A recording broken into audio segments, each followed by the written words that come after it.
দীর্ঘদিন ধরে বেহাল রাস্তা, অবশেষে পাশ দিয়ে রাস্তা আটকে বিক্ষোভ গ্রামবাসীর।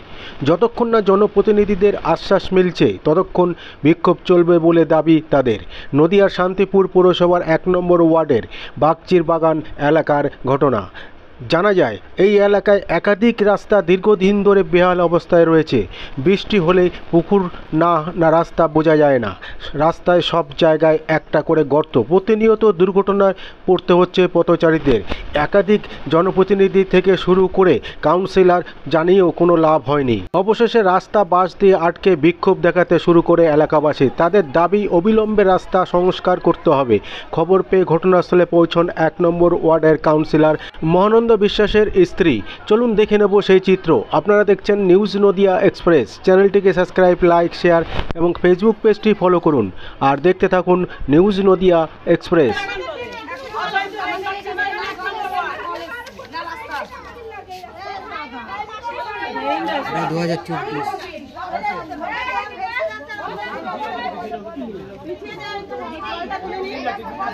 হয়েছে আমরা কেন পৌরসভায় যাব? আমরা কি ভোট দিই না? এই রাস্তায় আমরা থাকি না, ড্রেন নেই, কল নেই, কিচ্ছু নেই। কেন দীর্ঘদিন ধরে কেন আমাদের এত কষ্ট? আমাদের বাচ্চারা পড়ে যাচ্ছে, বাইক নিয়ে পড়ে কালকে হাঁটু ছাপ ফেলে গেছে। কি অপরাধ করেছি আমরা? আমরা কি ভোট দিই না? আমরা ভোট দিই না কেন? ইনি শুধু বিজেপিতে পাস হয়েছে বলে উনার কোনো কথা শুনছে না কেন? কিসের জন্য? আমরা তো উনার বাড়ি হত্যা দিয়ে রয়েছি। উনার বাড়ি কেন শুনতে হচ্ছে না বলুন? কি অপরাধ করেছি আমরা?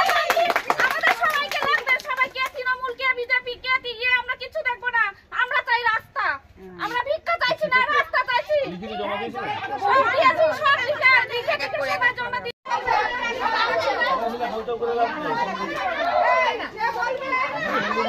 30টা বছর ধরে বলা আছে, 30টা বছর।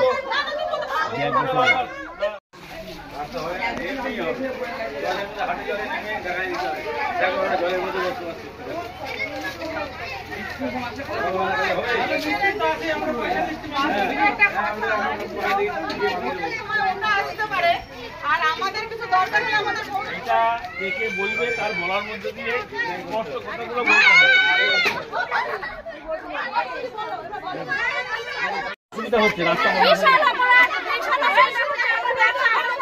বন্ধ করেছে কবে থেকে? বন্ধ করেছে আজকে সকাল থেকে হাট রয়েছে। সেক্ষেত্রে তো আপনাদেরও তো অসুবিধা। যতক্ষণ পরবর্তী না আসবে ততক্ষণ রাস্তা খুলবো না। যতক্ষণ পরবর্তী না আসবে আবার রাস্তা খুলবো। এসে বলে যাবে রাস্তা খুলবো।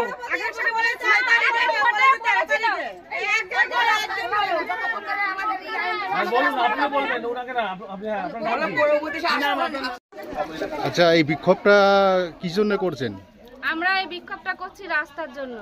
দেখুন দীর্ঘদিন ধরে আমাদের এই রাস্তার কষ্ট। জল নেই, ড্রেন নেই, রাস্তা নেই। আমার বিয়ে হয়ে গেল 20 বছর, তারও 10 বছর আগের থেকে রাস্তার অবস্থা। আমরা কি ভোট দিই না? ভোট দিয়ে আমরা পৌরসভায় 2 বার করে লিখিত জানালাম, ওনারা কোনো গুরুত্ব করে না।